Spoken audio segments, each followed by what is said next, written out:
Good afternoon to everyone. This is a Good very afternoon. important session. Good afternoon. I can't. Uh, uh, this session is on government regulation to ensure safe immunization with reliability and quality assurance. Success of any immunization program will depend on a vaccine which elicits good immune response with minimum side effects in a population. So the ideal vaccine is actually an outcome of the regulatory machinery, which actually ensures a safe and efficacious vaccine is licensed for public use.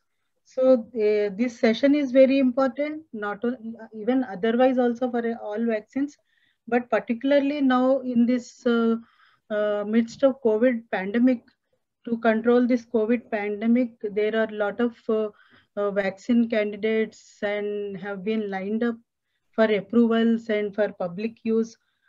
What is critical here is the timelines which have reduced uh, from 10 years to 2.5 years is the critical point, which is a challenge for regulatory authorities also, how to actually ensure safety and efficacy of a vaccine.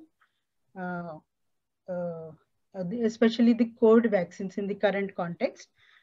So, in this panel, this session is basically looking at the regulatory approvals and quality assurances. We have in our panel four eminent speakers. I can't see other speakers. I hope everyone is there. Hello. Hello. Yeah. Yes. Yeah. In this panel, actually, we have Dr. Ishwar Reddy from Joint Drugs Controller from CITSCO and Professor Gagandeep Kong from CMC Vellore and Dr. Ashok Mahapatra from SVA University, Vice Chancellor. Namaste, sir. And Dr. Nitin Jain from DBT, Department of Biotechnology. The I don't know. Dr. Ishwar Reddy, I don't know whether he's. Uh, yes, sir. I think that means we are four speakers in this session. We have. Uh, each speaker will get 10 minutes each for the presentation, followed by a panel discussion.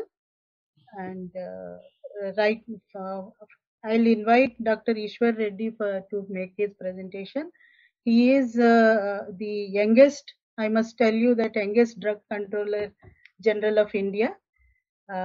He has headed various internal divisions also, like on medical devices, biological new drugs, import and registration and others. He is an expert in this area, and he has also published various papers on this subject. So it's really our privilege to have you here, sir. Please make your presentation. Thank you, sir. Thank you, madam. I hope I am audible to all of you, madam. My voice is Yes, clear? yeah, Okay. yes, it is. So, very good afternoon to all the panelists and all the participants in this today's session on government regulations to ensure safe immunization with reliability and quality assurance. I don't have any PowerPoint presentation because of it is a 10 minutes time. So I decided to just make a oral presentation. Madam, I think as you just requested us to first talk about what are the regulatory changes we brought for approval of new drugs and also in the clinical trial thing. I think as Yes, all of sir. you know, the government of India has come up with the new regulations for clinical trials and approval of new drugs in the year 2019 with the major objective that to streamline the our regulations with the contemporary regulatory practices globally followed. The another major objective of bringing these new regulations is to ensure timely accessibility of new drugs in the country and also to make time-bound clinical trial and new drug approvals, and mainly to bring the transparency in our approval process, and also to provide the ease of doing business. And another major objective to bring this new regulations is to promote ethical and scientific clinical research in India, and not less than any other objective. Mainly, it is to safeguard trial subject rights during the clinical trials. So we have brought many changes in the clinical trial regulations. The major, just salient features, I will give major important amendments what we brought into the regulation. The first and most important regulatory change what we have brought is about the timelines. The first time in the regulation itself, we have defined the timelines for various approvals, and also we have first time brought the concept of deemed approval. I think many applicants earlier they are worried about the uh, transparency and reliability of the regulatory system, and another most important predictability. To ensure the predictability, we brought the concept of deemed approval. If, if the applicant is not able to get any response from the regulators within specified time, then that applicant can consider their protocol has been deemed approved by the regulator. And we also first time brought the new regulations for the academic clinical trials. Earlier, even academic clinical trial permissions are required from the regulators that have been waived off. And we also brought first time the medical management system for the clinical trial subjects, and the medical management will be provided as long as required to the trial subjects. And another very important thing we brought in the new regulation is the compensation provision.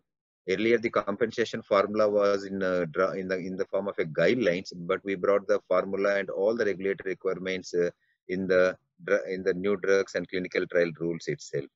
And we also included the concept of post-trial access of new drug to clinical trial subjects, and the registration of BABE centers, and also the applicability of medical research guidelines to the academic clinical trials. And to also ensure the accessibility of new drugs, there is also a provision for waiver of clinical trials. In case if the drug is already approved in the specified countries, or in case of any emergency use, or in case of any unmet condition, there is a provision we can do waiver of the clinical trial. And another very important concept we brought is the constitution of the expert committees or the groups to review the clinical trial protocols and also clinical trial data and the reports submitted by the sponsor. Earlier we have these committees, but these committees have been constituted through official order. But this time, in the rules itself, the constitution of the subject expert committees provision has been included. Above all that, there is a concept of debarment of applicant if they will submit any fake documents at the time of submission. And another interesting thing what we have included in the new regulations is the pre and post submission meetings. Now, under the law, the applicant, before submission of application, he can ask for the pre-submission meeting to understand the regulatory requirements for submission of the application for conduct of clinical trial or other things. So coming to the main today's topic, the government regulations to ensure the safe immunization. So as on date, I think we have received the various types of various vaccine candidates for the conduct of clinical trials. Mainly the technology based is one is the DNA technology based vaccine candidate, another is the messenger mRNA based vaccine candidates, and third technology is the recombinant DNA technology based product, and the fourth one is the inactivated whole viral vaccine candidates for this COVID vaccine. To ensure the safety of this vaccine, we have a very clearly defined regulatory requirements. The applicant has to submit the detailed animal safety data, and they also have to submit the proof of concept for, and finally the animal challenge test reports. So the animal safety toxicity data, they have to submit the single dose and repeated dose toxicity. If the vaccine candidate is based on rDNA technology, then they have to also submit the NOC from the RCGM. and all the entire animal study data should be generated under the GLP facility.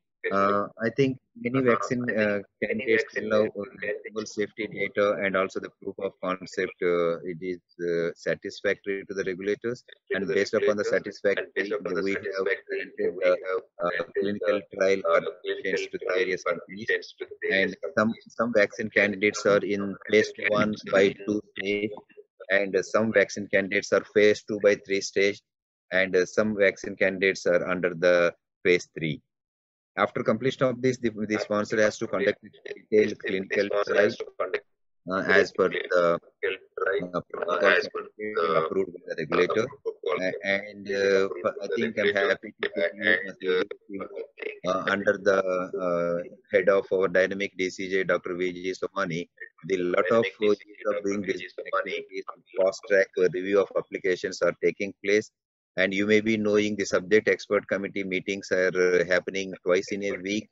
And there is a fast track mechanism has been in place in CDSCO, and I'm happy to share you, even during the lockdown, the entire CDSCO office was functional, and even officers are operating from home because to ensure that no single application will be pending not more than 3 days. And we are also thankful to the experts for their active participation in the expert committee for reviewing the clinical trial protocol and dossiers for the approval of permissions. And we are really facing some major regulatory challenges at the time of approval of clinical trial protocols, and hope tomorrow also for grant of marketing authorization or emergency use authorization. We have great challenges, mainly at the time of protocol approval. The subset groups like trial on pregnant women or comorbid conditions or children or old people, because we don't have so much of time to the sponsor to conduct the detailed studies.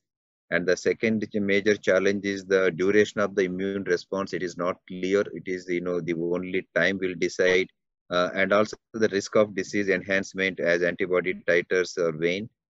The third major challenge is the transmission of even virus from the vaccinated population. The another great challenge what we are expecting is the follow-up study to evaluate the long-term safety. This is another great challenge to the regulators. And the most of the clinical trial protocols what we have approved, all are based upon the adaptive design. So it is going to changes the design based upon that need, whether the dosage regime or the strength of the vaccine. And another great important challenge is the percentage of efficacy. WHO says it should be around not at least 70% efficacy is advisable, otherwise 50 to minimum 50%. And the another great challenge because of the adequately powered of these trial subjects to estimate the vaccine efficacy. And most of the trial protocols says that interim analysis to assess the risk, they will break this randomization of the trial and come up with analytical report. And another great challenge today's the entire discussion on this seminar is the supply chain challenge. The storage conditions and storage facilities is another great challenge.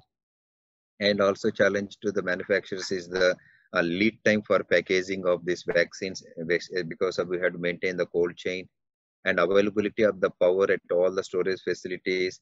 And other major issues relating to the availability of container closure system, because we need a huge number of empty glass vials, and we also need a huge number of empty syringes to administer this vaccine.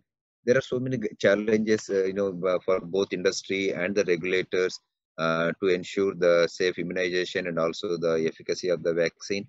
But before I conclude, I think as a regulator, we are really proud and thankful to the vaccine industry. They are working day and night. In fact, last 6 months, I have seen many manufacturers, the amount of time they are spending, the entire their man force, the technical people there, and also their complete back support system is working day and night to bring the vaccine at the earliest without compromising the quality safety.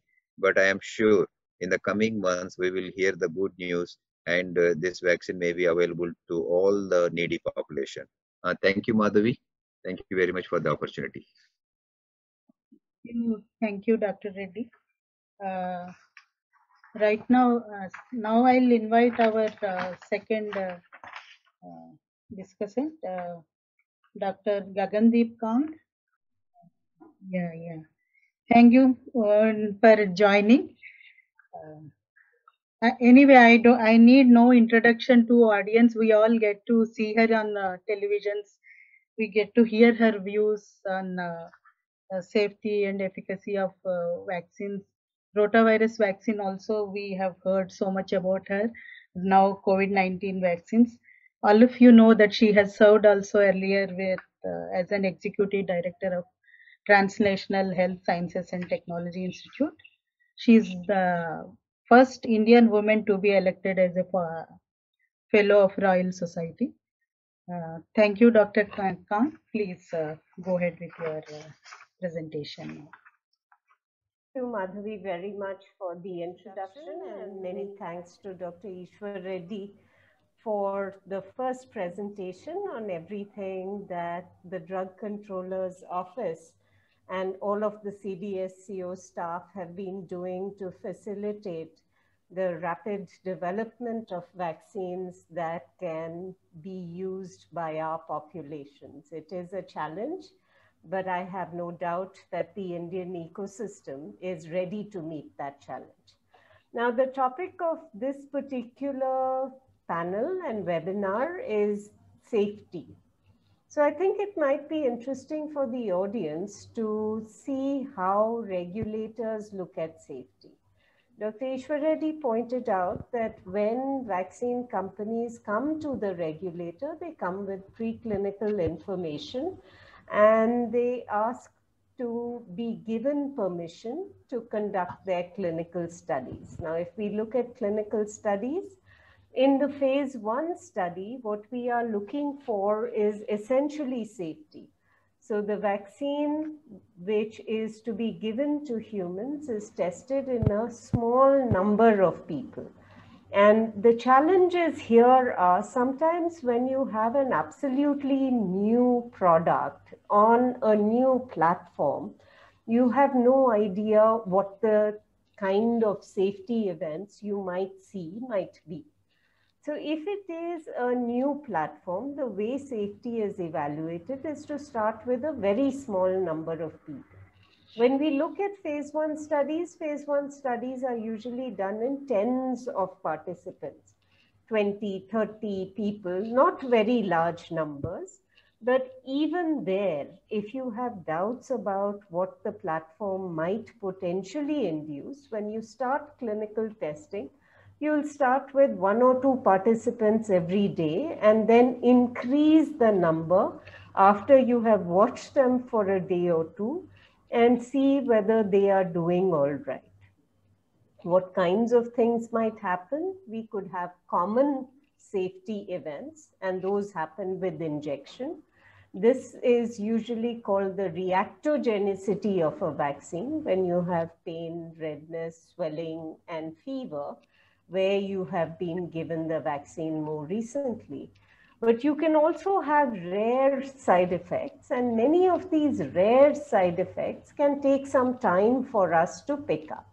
Examples of those include something like Guillain-Barré syndrome, which results in paralysis but happens in 1 in a million vaccinees. It includes paralytic poliomyelitis that can be associated with the use of oral polio vaccine, but again, a very rare side effect. What you're looking for in a phase 1 study is, can this vaccine actually go forward? And you evaluate it in tens of participants. In phase 2, again, we look at safety, but now we look at safety in hundreds of participants. So here, the goal is to define the dose. What dose are we ultimately going to be using to get to the target population? So if the study is ultimately to develop a vaccine that will go into children, you can start with adults, but ultimately you have to get to children. So in phase 2, you can do a series of studies, but in each of these studies, in addition to studying immunogenicity, we also look at safety events. Now, this is done in hundreds of participants, and when you move to phase 3, then we are looking at thousands of participants. And the idea here is to get safety events that might be less common than the reactogenicity that we can pick up in phase 1 and 2. If you have a study size which consists of tens of thousands of participants, at least half or of them receiving vaccine, sometimes with the randomization, it may be more than half, then you can start to look at rates of safety events that are much rarer than you've seen in phase 1 and 2. So there in phase 3, if you have tens of thousands of participants, you can look at safety events that might occur in 1 in 1,000 participants. So once we have this, you've got phase 1, 2, and 3 data available. The vaccine is shown to be safe. It's shown to be immunogenic. It's shown to be efficacious. It prevents the disease that it's supposed to prevent. Then you can apply for licensure of the vaccine. But the safety monitoring by the regulator does not stop with the licensure of the vaccine.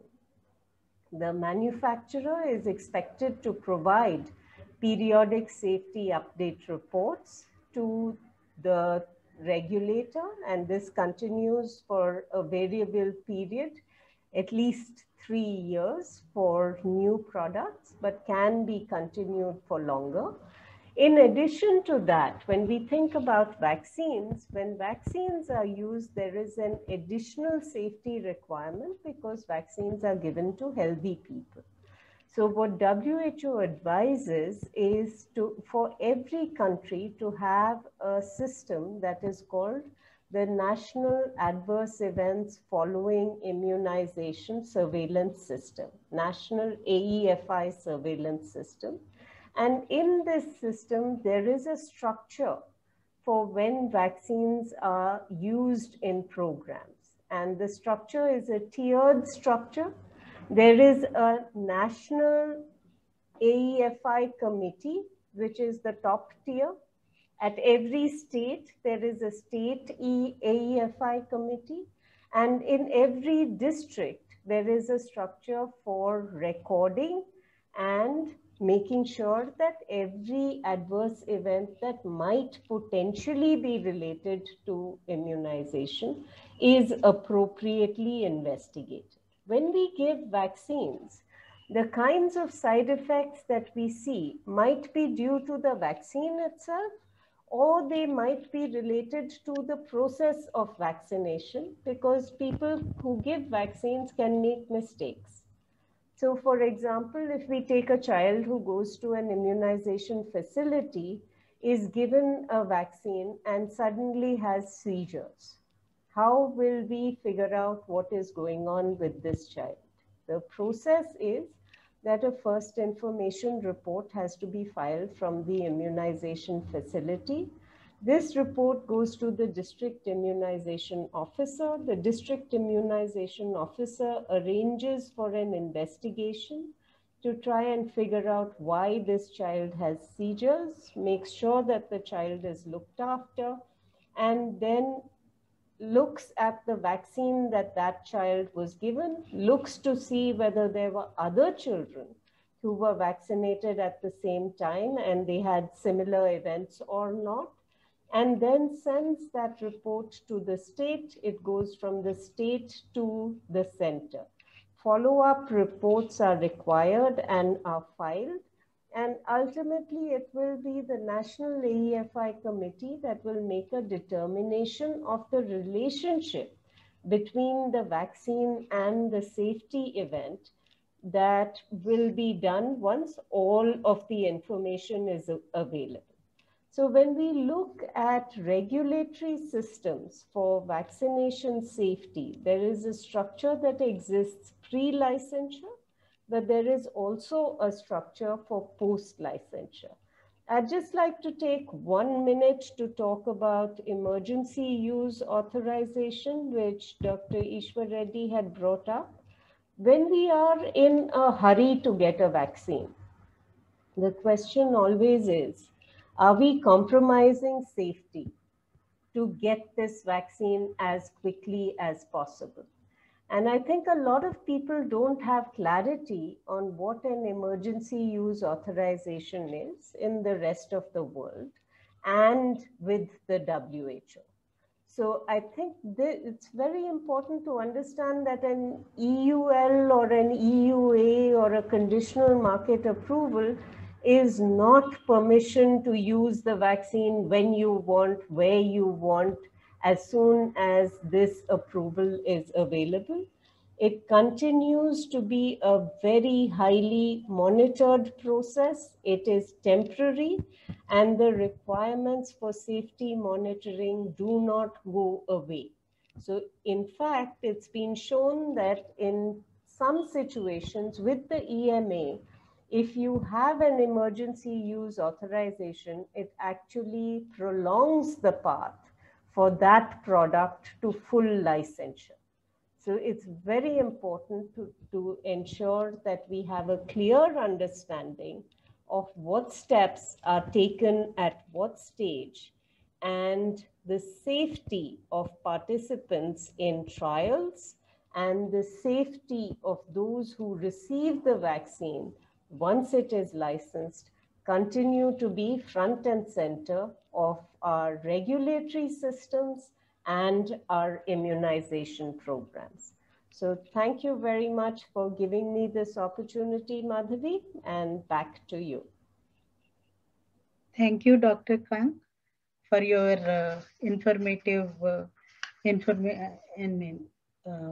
presentation on especially safety issue with respect to clinical trials and also from the regulatory perspective. Now I invite Professor Ashok Mahapatra. He is the Vice Chancellor of SOA from Bhubaneswar.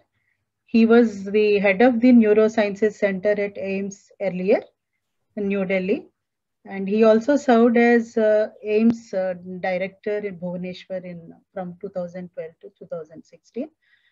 Currently, he is VC of the SOA University in Bhubaneswar. And he will be, he is associated with COVID-19 vaccine trials in hospitals now. He will tell us about the clinical perspective of the COVID-19 vaccine trials. Good afternoon. Thank you. I think, namaskar, all the panelists and the participant. From very beginning, I send my condolences for 1.3 lakh people in India, those who have succumbed, and about 9 million people, those who have suffered, and over 1.4 million people, those who have died in the world because of this pandemic. We ourselves had 2,200 COVID hospitals spread over 5 hospitals, and in Bhubaneswar, we had 850 bedded hospital with 150 ICU beds. So we know how the people of COVID are demoralized. Now there are several questions as a clinician, as an administrator. We will be dealing with procurement vaccine, storage of the vaccine, and distribution. So out of 4 chain, production, storage, transmission, distribution, and the priority, we will be dealing with 4 parts. And if you do first thing, safety of a vaccine. Our drug controller, Mr. Reddy and Mr. Kang has already told safety. But as a clinician, first time I heard that the Oxford vaccine started the phase 1 is 10th of April. In month of July, when the WHO reviewed the vaccine, that time it was told the clinician would be able to get it by the 3rd quarter of 2021 or maybe by June 2021. That time, we thought the vaccine which takes about 10 to 15 years can be compressed to 2 years. Now, when as a clinician, we see the vaccine manufacture and research, that whatever may the speed of translational science, it compressed to 10 to 12 months. Then the question arises, what is the safety? What is the efficacy? The efficacy is that when I see a patient or I see a person whom I advise, I say take a vaccine. Then the question, when is the antibody going to form? How long it's going to pick up the antibody? How long the antibody going to stay? Do I require second dose or third dose? Because people know polio. When we are children, for cholera, every year we are taking 2 vaccines because the cholera vaccine efficacy stayed for 6 months. And when you look at the world literature, the WHO said that if the vaccine comes by October, November, its efficacy and safety will be severely compromised, and it will work between 2 and 20%. If it comes through April 2021, the success rate will be 50%. That means if the vaccine is taken 1 year study period, there will be enough time to see the safety, complication, and rectify the mistakes. If the vaccine comes by December 2021, the success rate will be 85 to 90%. Now the question arises, what vaccine? Next question, what vaccine? It is live attenuated vaccine, it is killed vaccine, it is spike protein, it is a messenger RNA, or it is DNA. We know that there is confusion in the mind of the doctors, researcher, administrator. What is the vaccine they are going to procure? Which patient will be getting what vaccine with what efficacy? So we are giving vaccine as a phase 2, phase 3. We decided the first 18 years to 55 years. Then we thought dose 1 on day 1, dose 14, day 28.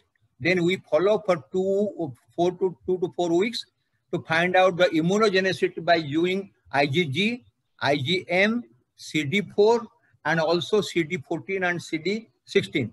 The question then arises, all these studies done in thousands of patients, can it be compiled and composed so short a time that we will be able to data? Because data which was taking 10 to 15 years, now is compressed to 1 year to 10 months. So there is a very, very question of safety. Next question arises, who will get the vaccine? When you say ethics in medicine, the first point of Hippocratic Oath say there should be no discrimination in the patients. The patients are equal, whether child or adult, rich or poor, influential or non-influential. When a vaccine comes to a clinician, can he prevent that ministers don't ask for it? Minister will not take for his grandchildren and grandchildren. How do you prevent? Where is the Lakshman Rekha to say this is only for corona warrior, the hospital worker, the first line corona warrior, police people, those are involved in the emergency services. The question then arises, will we be able to regulate this vaccine to the phase 1 or first phase of giving to the people those who need it? The need is the people, those who deal with serious patients in the hospital, COVID doctors or COVID staffs, and people, those who are high risk. Then the question arises, do the high risk need the vaccine, or if the patient needs the vaccine, then how many doses? Because they are immunocompromised, they may have protein deficiency, they may not be able to generate as much of immune status as a normal healthy individual. A study said from the WHO published in New England Journal of Medicine, a study done at Arizona say that 30,000 patients who studied, their antibody disappear in 3 months' time. Patients, those who suffered from COVID, their antibody disappear in 3 months' time. A study done from Iceland say in 1,038 patients that they studied 3 months and 6 months and the antibody is still persisting. So we do not know how frequently you will require vaccination for a clinician. We do not know if after vaccination 1 or 2 doses, how long a optimal level of antibody will be persisting so that we confidently tell our people that you have taken the vaccine and for 1 year you are not going to suffer from COVID. These are not a question which is answered by the basic scientist or the administrator. Because when I give a vaccine to my patient, he asks, doctor, you have given me vaccine, so do I need a second dose? How long I will be protected? Do I have to have a booster? This question has to be answered, and there is no answer for all these questions. Now it comes about immunogenicity. We are not doing study in every individual immunogenicity. Immunogenicity depends on the host, the type of the vaccine, the nutrition of the host, age of the patient, and immunocompromised state. The people with low hypoproteinemia, people with immunosuppression, they will not be generating or forming same amount of antibody as a healthy individual. The question then arises, is the immunogenicity of each individual, as you are presuming, are equal? Now, another ethical issue arises. We have not tested in the children below 18 years. And children in India, if you take below 15 years, they constitute 25% of the population. If I extend to 20 years, they're 30% of the population. We are so scared that we have closed down the schools and schools are not functioning. On the other hand, we think children are very least susceptible and they don't require vaccination. So when you think an ethical angle, scientific angle, if we are so confident that children do not suffer, they have a 1.10% risk and 0.1% mortality, why do we have closed the school for these children? These are very, very diagonically opposite question. We are not scared for the children. We do not want them to be vaccinated, yet we don't want to give vaccine for them. So there are ethical issues, there are moral issues, there are scientific issues, and more importantly, nobody discuss about, we discover syringe. How many syringe will be required? 8 billion syringe required. But what about transmission and distribution loss? A sister is giving a vaccine, the vaccine fall from his hand, is destroyed. Yes, The destruction of vaccine during transport. We know even blood bank, 20% blood bottles are destroyed while they're waiting for the transfusion. We know pharmacy, you go to any pharmacy across India, any medical college, 20% drugs are outdated because they are not being distributed. So when you talk about India has 1.3 billion people and you say you require 1.5 billion vaccine, don't understand there will be transmission damage, there is a distribution problem, and we may have to ask for 30 to 50% extra. So that is my concern, how to store it, how to distribute, what is the ethical angle, can I refuse a child, can I refuse a politician mantri, can I refuse mantri? No, you are not in the first phase, you are second phase, you are for 2 years, because total vaccination will take 3 years. So in a family, 5 out of 5 people, you give vaccine to 2, tell 3 not to take. How ethical is this?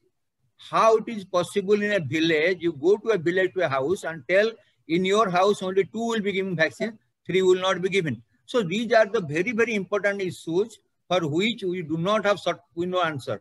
So I think I have only told my problems when I have to give in a vaccine to a villager or a hospital or a COVID warrior. You don't know many. Thank you, sir. Thank you for raising all the ethical, moral, and scientific issues. Before distribution, what we need to be taking care of, these are the issues you have highlighted. Thank you very much, sir. I'll be inviting now Dr. Nitin Jain from Department of Biotechnology. He will be speaking on biosafety issues in preclinical trials with regard to biologicals in general and also specific to COVID-19 vaccines. Dr. Nitin Jain. Yeah, thank you, Dr. Madhavi, and good afternoon, everyone. And I thank all panelists for excellent discussion and these points raised during the panel discussion, during their talk. So, as a Department of Biotechnology has a mandate for biosafety and biosecurity issues, so I will limit my presentation on in general biosafety and biosecurity issues, and some of my slides are specific to the COVID-19, how we dealt the COVID-19 application and how we facilitate the Indian industry to come up and do R&D in for development of COVID-19 vaccines. So next, please. Next slide, please. So we have several strengths in terms of biotechnology or biosciences infrastructure. We have more than, I think, 50 bioincubators, biotech park. We have very vibrant biotechnology industry in our country. And as a country, we are major global player in vaccine supply. and there is boom in bioscience research in public and private institutions. Department of Biotechnology itself is supporting 16 state-of-the-art autonomous institutions which are engaged in high-end research, basic research, and translational research. However, there are challenges. On the one hand, there is need to foster the technology and encourage the practices. On the other hand, we must ensure biosafety and biosecurity while using modern biotechnology. So for leveraging the modern biotechnology for sustainable growth and development requires its regulation in a manner that can ensure biosafety and biosecurity and also assess the risk associated with these issues. Next slide, please. Yeah. In India, biosafety regulations are governed by the Rules 1989, framed under Environment Protection Act 1986. Rules mandate protection of human health and environment from harm, if any, caused by the activities involving use of genetically modified organism and hazardous microorganisms. So this Rules 1989 prescribes 6 statutory committees. So I have mentioned 3 committees on the slide. First one is Institutional Biosafety Committee, second one is Review Committee on Genetic Manipulation, and third one is Genetic Engineering Appraisal Committee. Other committees are State Biotechnology Coordination Committee, District Level Committee, and Recombinant DNA Advisory Committee. So just I would like to discuss about Institutional Biosafety Committee, Review Committee on Genetic Manipulation, and GAC.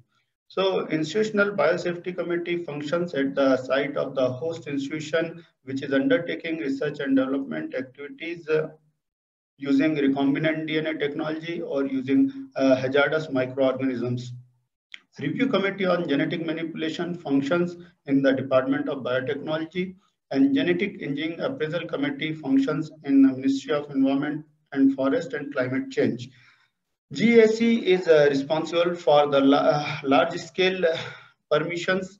Review Committee on Genetic Manipulation basically has mandate to review the R&D activities using the recombinant DNA technology and hazardous microorganism. Next slide, please. Yeah.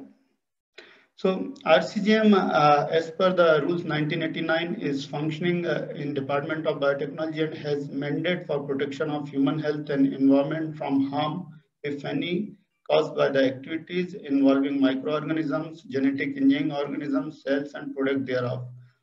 So these rules covers manufacture, import, and storage of microorganism and gene technology product, GE organism, hazardous microorganism correspondingly to any substance, product, foodstuff, etc. These rules are also applicable for new gene technologies, CRISPR-Cas, zinc finger nucleases, and other emerging biotechnologies. And specific cases of cell, offer to cell, storage for purpose of cell, exportation and importation of genetic engineering cells or organism or hazardous microorganisms are also covered under the Rules 1989. Next slide, please. Yeah, next slide, please. So just I would like to previous one, please. Yeah, I would like to share the recent updates we did in the Review Committee of Genetic Manipulation. So earlier we have 1990 guidelines, recombinant DNA safety guidelines, which was revised in 1994 and 1998. Recently, actually in 2017, during the meeting of state parties at Biological Weapon Convention, Geneva, we come out with regulatory guidelines and recombinant DNA biocontainment guideline 2017. This containment guidelines give the requirement of containment for safe work at microbes, animal, plants, insects. Also, it gives the information about the categorization of genetic engineering experiments. So 3 types of experiments are categorized: category 1, category 2, and category 3 type of experiments, which requires various level of approvals. Then risk assessment of GMO has been elaborated in the recent guidelines, and risk group classification of microorganism has been updated in 2017 biocontainment guidelines. Next slide, please. Yeah, next slide, please. Yeah. In January 2020, Department of Biotechnology, after approval of a review committee of genetic manipulation, issued a simplified procedure for import and export of biotechnology items for research and development purpose to facilitate the preclinical studies and product development of biopharma. So I was telling that institutional biosafety committee, which functions at the site of host institution, actually that committee was authorized to approve the import and export of biotechnology items for research and development purpose up to a fixed quantity. If quantity is more than whatever is notified in the simplified procedure, then RCGM approval will be required. So in short, actually, this process has cut down the time required for the approval of import and export permits. So most of the things, about 80% cases of import and export, may be dealt by the Institutional Biosafety Committee, and they may issue the requisite permit. All the items belonging to risk group 3 and 4 transactions are required to be considered by the RCGM for the approval. Next slide, please. So now we come to the COVID-19 related issues. So recently we have operationalized the Indian Biosafety Knowledge Portal. However, the portal was launched in May 2019, but with from February, March, it has been made fully functional. So we are accepting the applications online and also issuing the authorization online. We have also issued rapid response regulatory framework where timelines have been fixed for dealing with the COVID-19 related product development applications. Then during the lockdown situation and prevailing COVID-19 situation, we allowed IBSCs to hold meeting online. Next slide, please. Dr. Jain, you have 1 minute. Yeah, ma'am, please. Yes, sure. So this is the development with respect to COVID-19 related applications. We have fixed the timeline. We are offering the permission for initiation of R&D work and import and export and exchange in 7 days. Also evaluating physicochemical molecular characterization related applications in 10 days. Then we also issued the checklist for recombinant DNA technology-based vaccines for COVID-19 and also interim guidelines for laboratory biosafety to handle COVID-19 specimen. So all these have been, a compilation has also been issued in this regard. Next slide, please. So this is regarding the applications we received for the COVID-19 related research and development work. From February 25th to till date, we have received 237 applications of COVID-19 related R&D work. Means in general, we are getting on an average 1 application per day.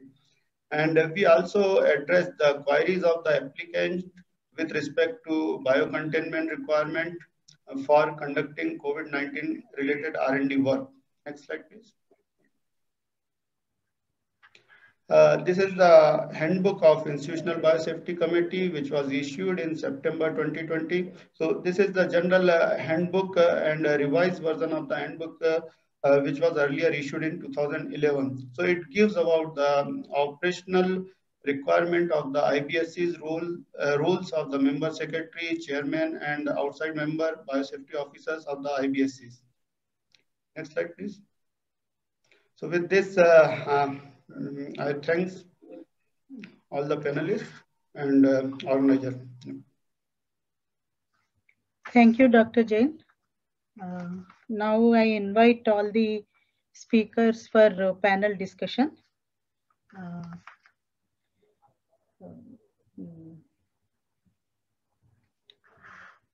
I request now Dr. Ishwar Reddy to answer some of the questions. Actually, with the regulations, when at within the short span, when the I mean, products are being licensed, the issue comes, what is the threshold for a regulator point of view of an efficacy or safety that qualifies licensing of a vaccine.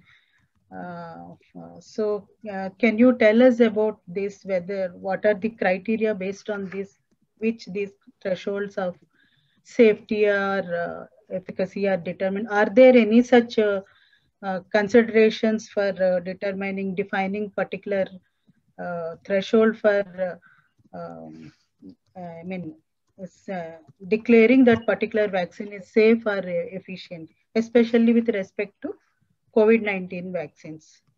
This is number one. Another is what kind of compensation is available for how, you said you will be monitoring, there will be monitoring of trial, vaccines for quite some time.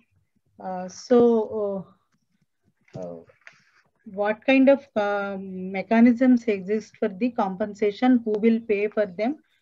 How do they determine whether it is a vaccine adversary reaction or not, whether compensation should be paid or not?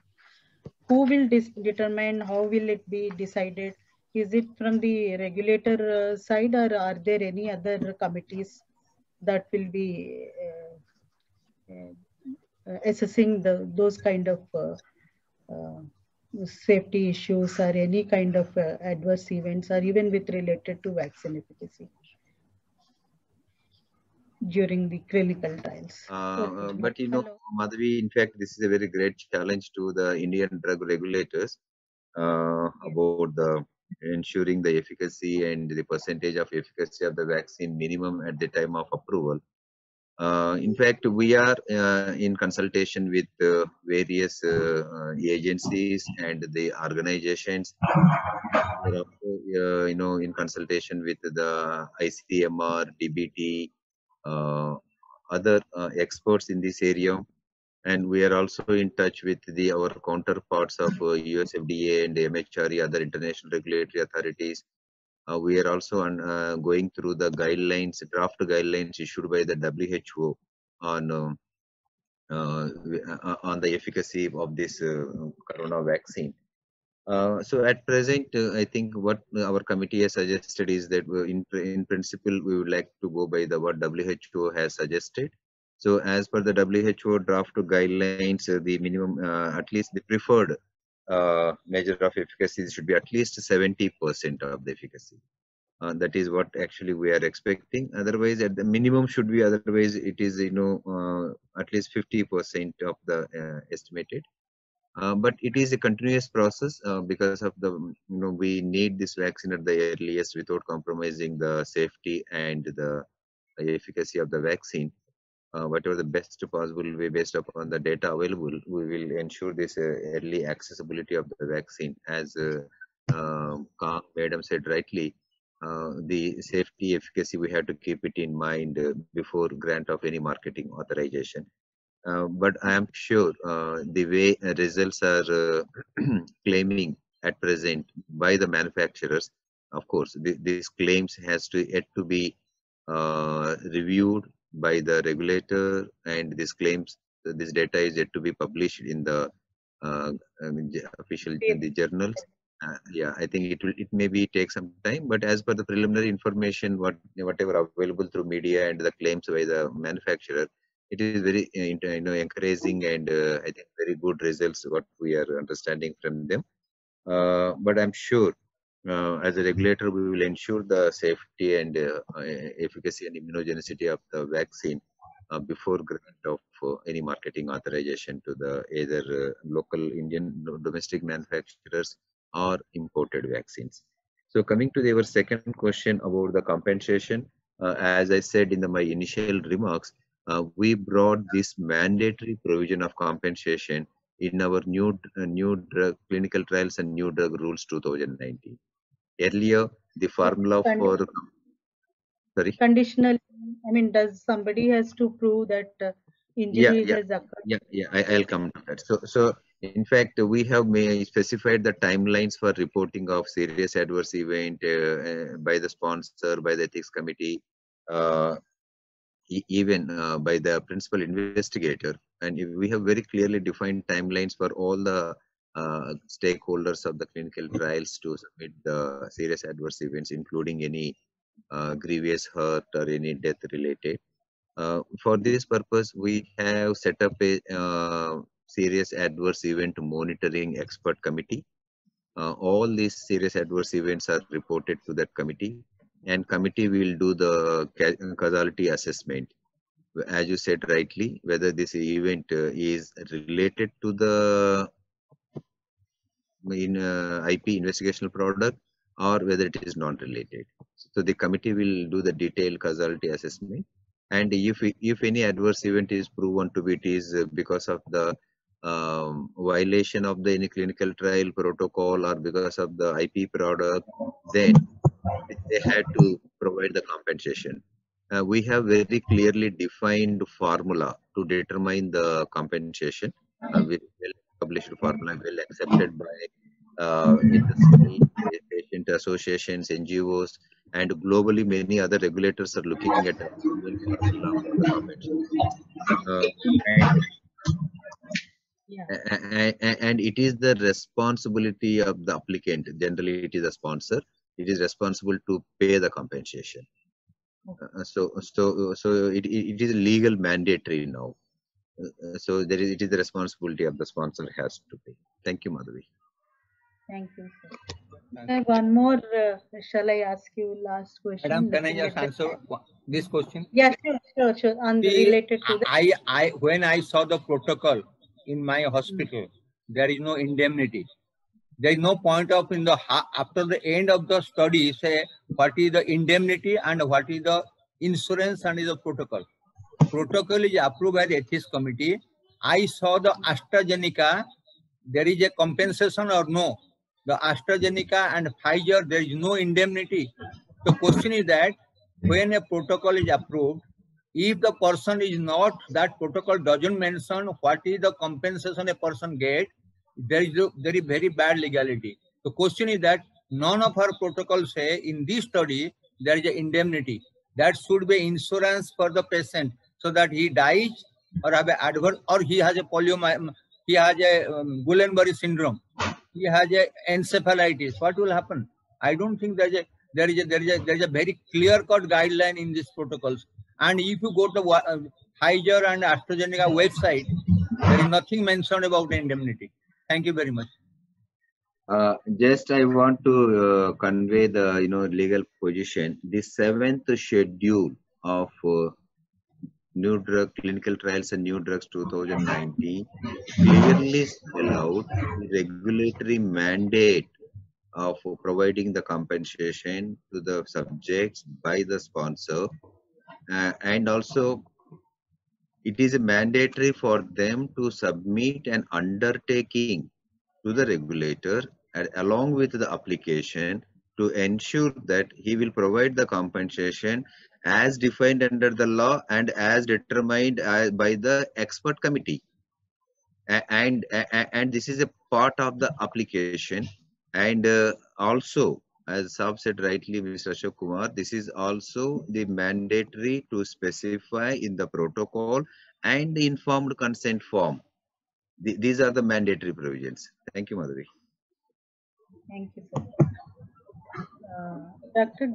Kang, would you like to reflect on that from scientific perspective also? What should be the threshold for a vaccine to be, efficacy or safety also? Do you think there should be some ideal thing one should consider with regard to, we know there are a lot of knowledge gaps with respect to COVID-19 vaccine, but otherwise, what is your opinion on this?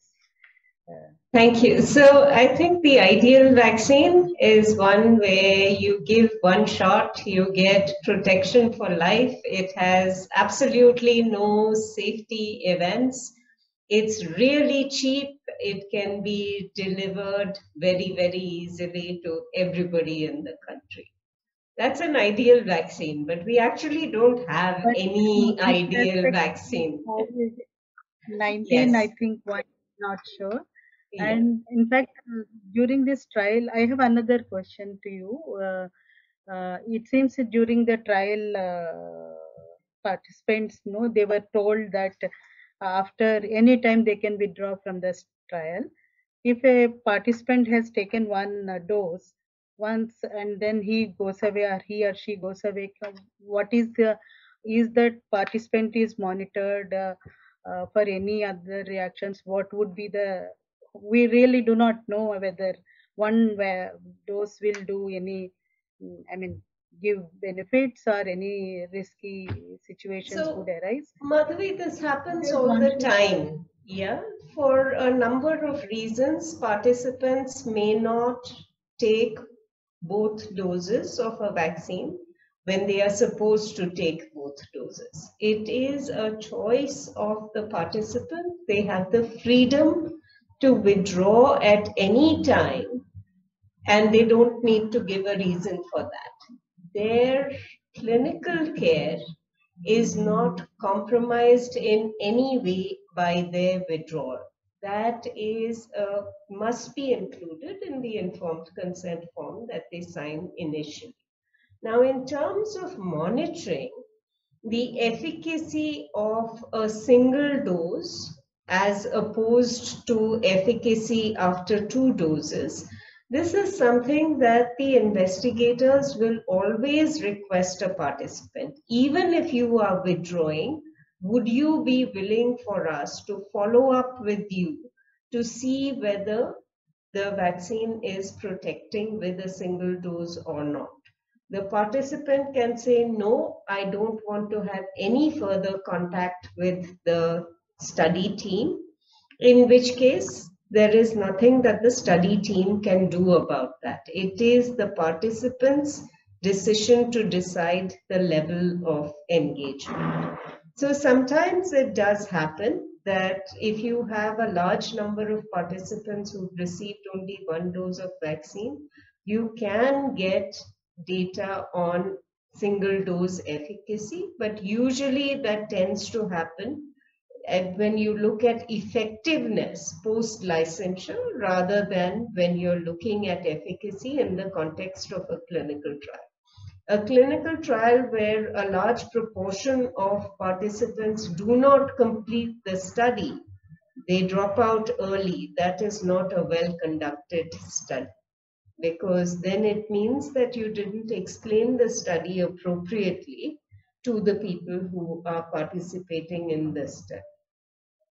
So there is, when we do trials, and we do a lot of trials, the engagement with every person who is in the trial is the cornerstone of how you take these studies forward.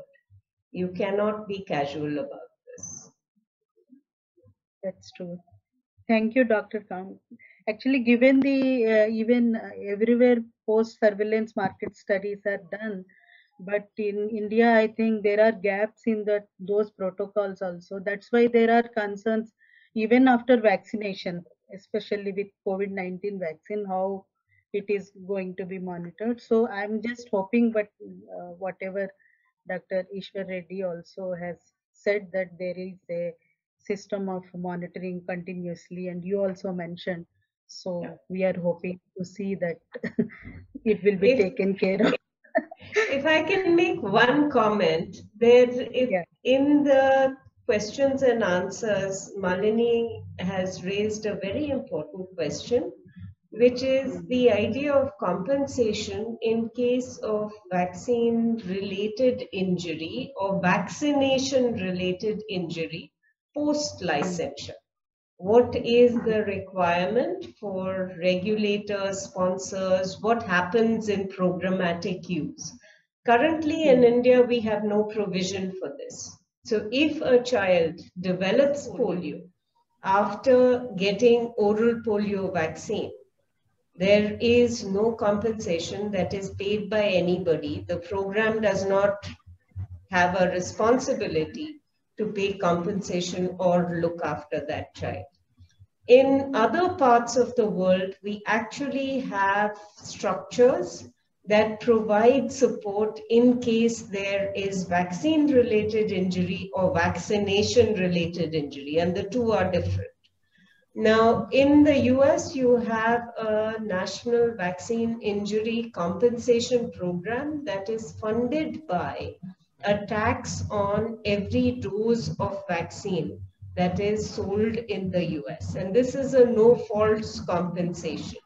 If the committee determines that this injury is related to the vaccine or the vaccination process, then there will be a quantum of compensation that is paid to that injured person. In India, we do not have such a structure, and I think it is high time that we begin to think about such structures being in place. In other parts of the world, there is actually a health system that looks after participants and determines the amount of care that is required to support children that are injured, children or adults that have one of these potential side effects of vaccines. Let's say Guillain-Barré syndrome after influenza vaccination. So in Europe, in high-income countries, this happens. In low and middle-income countries, this does not happen. And I think it's time that we thought about how we want to approach this issue. Thank you. Thank you. Thank you. And I think we are running out of time, but a small question to Dr. Nitin Jain. Dr. Nitin, you said RCGM has cut down the timelines for the approvals. Did it do without compromising? How did it do without compromising on safety issues? And I think rest of the issues, I think you have anyway explained during your talk. What I understand is basically the committees are decided by at the institutional level. So institution will send you, or is it the burden is now on complete this submitting approvals with the institution lies that they have to submit in certain time frame, whatever assessment is being made on the applications. Thank you, Dr. Madhuri. So just wanted to inform, actually, we have used multi-pronged strategy to cut down the timelines. So first thing is the online submission. Then second is actually we increase the frequency of RCGM meetings. So earlier we used to have monthly meeting. Then we reduced the time duration to 21 days, and now we are operating holding meetings every fortnightly. So third one is for COVID-related applications, we are not waiting for the meetings. We are communicating with our members on email and getting approval of the chair and approving the applications. Regarding institutional biosafety, the power or authority delegated to institutional biosafety committee, I would like to mention here, every institutional biosafety committee has DBT nominee. So, and his presence is mandatory for taking any decision related to import and export related applications. So means there is no dilution in terms of safety, biosafety and environmental safety while fast tracking the decision. Over to you, Dr. Thank you, Dr. Nitin. I thank you very much to all the panelists and also all the organizers for giving me this opportunity to interact with all the well-informed people on this important session. Thank you very much.